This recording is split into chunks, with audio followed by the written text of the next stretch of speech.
Bob Dylan was walking through Greenwich Village on a crisp October evening in 1989 when he heard something that stopped him dead in his tracks. It was his own voice. But it wasn't coming from a record player or a radio. It was coming from a young man sitting on a milk crate with a beat-up acoustic guitar, singing "The Times They Are A-Changin'," with such raw authenticity that Dylan barely recognized his own song. But what happened when Dylan approached this mysterious performer would challenge everything he thought he knew about talent, originality, and the true meaning of musical legacy. Let me tell you about the most extraordinary encounter between an icon and his mirror image. Dylan had been feeling restless that evening. He was 48 years old, battling critics who claimed his best work was behind him, and struggling with questions about his relevance in a changing musical landscape. He decided to take a walk through the village, the place where his career had begun nearly 30 years earlier, hoping to reconnect with something he felt he'd lost. As he turned the corner onto McDougal Street, he heard that unmistakable harmonica introduction to "The Times They Are A-Changin'." But something was different about this version. It wasn't just a cover. It was an interpretation so deeply felt, so completely absorbed and transformed, that it sounded like the song Dylan had always intended to write but had never quite captured. Dylan stopped walking and listened from about 50 feet away, hidden in the shadows of a coffee shop awning. The performer was young, maybe 19 or 20, with shoulder-length brown hair and clothes that looked like they'd been purchased at a thrift store in 1965. But it wasn't his appearance that made Dylan's breath catch in his throat. It was the voice. Not only did this kid sound remarkably like Dylan, but he was somehow channeling the emotion, the phrasing, the very soul of the songs in a way that made them feel new again. Fresh, dangerous, important.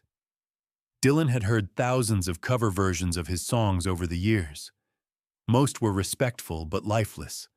Others were technically proficient but missed the point entirely. But this was something else. This was like hearing his songs performed by the person he had once been, but had forgotten how to be. A small crowd had gathered around the young performer, tossing coins and dollar bills into an open guitar case. Dylan noticed that people weren't just walking by and dropping money. They were stopping, truly listening, some of them singing along with tears in their eyes. When the song ended, the crowd applauded enthusiastically, and someone shouted, "Do blowin' in the wind!" The young man smiled and launched into Dylan's most famous composition. But again, this wasn't just a cover version. Somehow, this kid was finding melodies and meanings in the song that Dylan himself had never fully explored. Dylan felt something he hadn't experienced in years: humility. And something else: fear. Was this what it meant to be replaced? To become irrelevant? To watch someone younger, hungrier, more connected to the original spirit of the music carry on without you? But as Dylan listened more carefully, he began to notice something else in the performance. There was love there, deep, genuine reverence for the songs and their creator. This wasn't someone trying to steal or replace Bob Dylan. This was someone who understood Bob Dylan so completely that he could honor the music while making it his own. When "Blowin' in the Wind" ended, the young performer set down his guitar and harmonica to count the money in his case.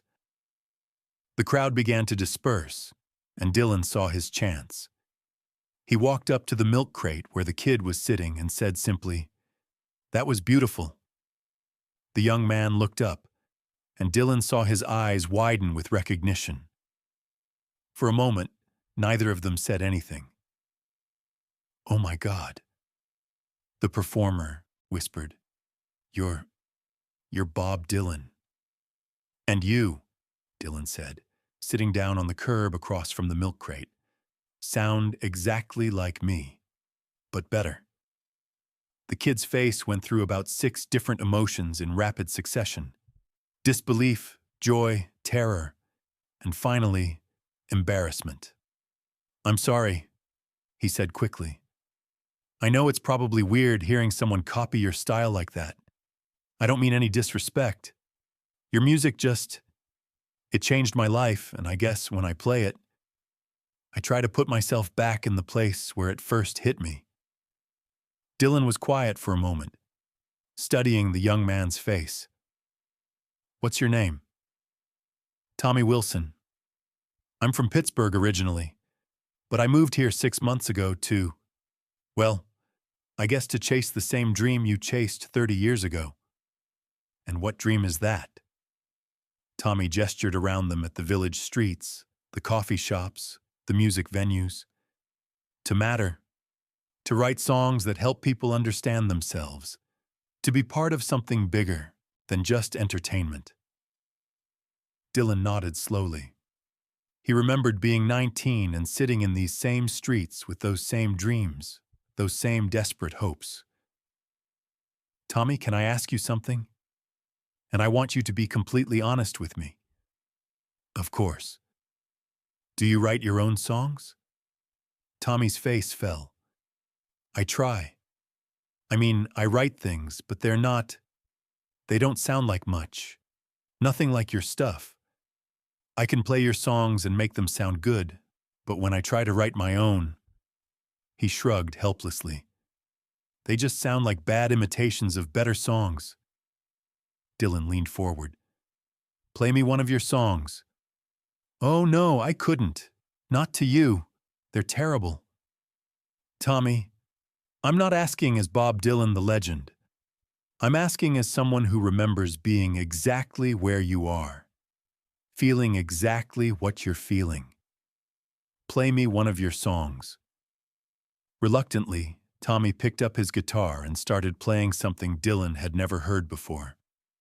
The melody was simple but haunting, and when Tommy started singing, his voice was completely different. Softer, more uncertain, but unmistakably his own. The lyrics were about leaving home, about the fear of pursuing dreams that might be too big for you, about the loneliness of believing in something that nobody else understands. When the song ended, Dylan was quiet for a long time. "That," he said finally, "was one of the most honest songs I've heard in years." Tommy looked skeptical. "Really? Really?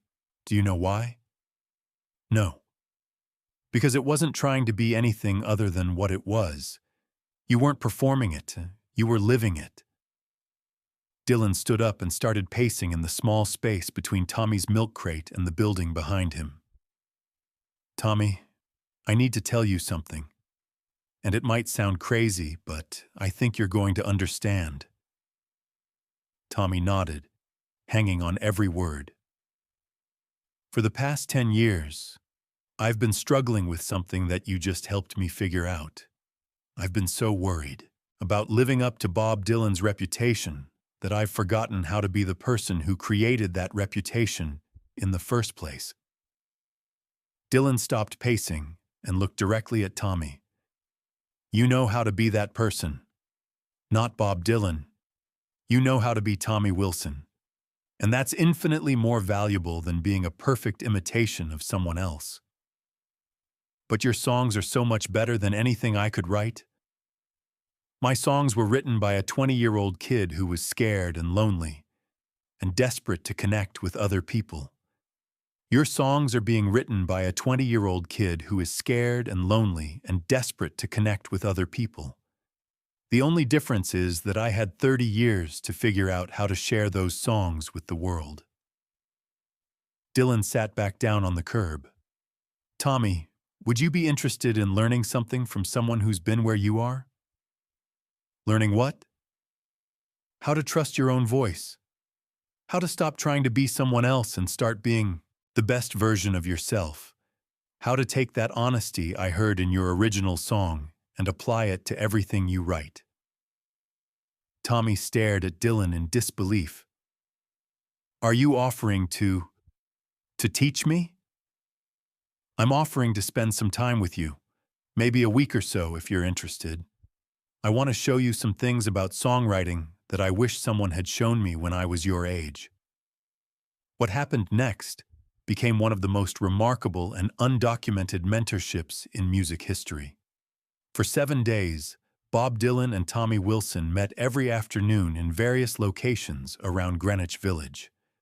They sat in Washington Square Park, in tiny coffee shops, in Dylan's hotel room, working on Tommy's songs, talking about music, life, and the responsibility that comes with being an artist. Dylan didn't try to make Tommy sound like Bob Dylan. Instead, he helped Tommy discover what Tommy Wilson sounded like when he wasn't afraid of his own voice. They worked on 3 of Tommy's original compositions, and Dylan taught him techniques that had taken Dylan decades to learn. How to find the emotional center of a song, how to trust simple melodies, how to let honesty guide the lyrics rather than trying to be clever or profound. But more than that, Dylan shared something with Tommy that he had never shared with another artist: his own insecurities, his struggles with creativity, his fears about relevance and legacy. The dirty secret of being Bob Dylan, Dylan told Tommy during one of their sessions, is that Bob Dylan is scared most of the time. Scared that the next song won't come. Scared that the last good song was really the last good song. Scared that everyone will figure out that I'm just a kid from Minnesota who got lucky. Tommy listened with amazement. But you're Bob Dylan. You're one of the greatest songwriters who ever lived. And you know what that means? Dylan asked. It means I have to wake up every morning and try to be worthy of that reputation. It means I have to keep growing, keep changing, keep finding new things to say. It means I can never rest on what I've already done. He looked directly at Tommy. But you don't have that burden yet. You get to start fresh. You get to build your own reputation based on your own truth. Do you understand how incredibly lucky you are? On the 7th day of their informal mentorship, Tommy performed one of his revised songs for Dylan. It was the same song he had played that first night, but transformed by a week of honest work and artistic courage. When Tommy finished, Dylan was quiet for several minutes. Tommy, he said finally, I want you to record that song. I want you to find a way to get it heard by people who can help you. And I want you to promise me something. Anything. Promise me that you'll never try to be Bob Dylan again. The world already has one. What it needs is one Tommy Wilson. Tommy nodded, tears in his eyes. And I want you to know, Dylan continued, that this week has meant as much to me as it has to you. You reminded me why I started writing songs in the first place. You reminded me that the point isn't to be important or famous or legendary. The point is to be honest, to tell the truth about what it means to be human. They shook hands, and Dylan started to walk away. But after a few steps, he turned back. One more thing, Tommy. You said earlier that you learned everything from me. But the truth is, this week I learned something from you. I learned that my real legacy isn't the songs I've written. It's the inspiration I might have given to people like you to find their own voices. Dylan paused. I didn't lose a copycat this week. I gained a colleague. 6 months later, Tommy Wilson signed with a record label and released his first album. The title track was the song he had worked on with Dylan, and it became a modest hit on alternative radio stations across the country. Tommy never publicly revealed his mentorship with Dylan, honoring the unspoken agreement they had made to keep their sessions private. But in interviews, he would often talk about the importance of finding your own voice rather than imitating your heroes. Dylan, meanwhile, entered one of the most creatively productive periods of his later career. The encounter with Tommy had reminded him that authenticity was more important than reputation, and his subsequent albums reflected a renewed commitment to honest songwriting. In 1995, Dylan received a letter from Tommy Wilson. Inside was a photograph of Tommy accepting a Grammy nomination for Best New Artist, and a simple note. "Thank you for teaching me that being myself was enough. You didn't just help me become a better songwriter. You helped me become a better person." Dylan kept that letter in his wallet for the rest of his life. The story of Bob Dylan and Tommy Wilson teaches us something profound about mentorship, artistic integrity, and the true meaning of musical legacy. It reminds us that the greatest artists are not those who protect their territory, but those who inspire others to explore their own. Most importantly, it shows us that sometimes the greatest gift we can give to someone who admires us is not our approval of their imitation, but our encouragement of their originality. Bob Dylan could have felt threatened by a young performer who sounded exactly like him. Instead, he chose to see an opportunity, not to create another Bob Dylan, but to help Tommy Wilson become the first and only version of himself. And in doing so, Dylan discovered something that would sustain him for the rest of his career. That true artistic legacy is not measured by how perfectly others can copy you, but by how courageously they can be themselves because of your example.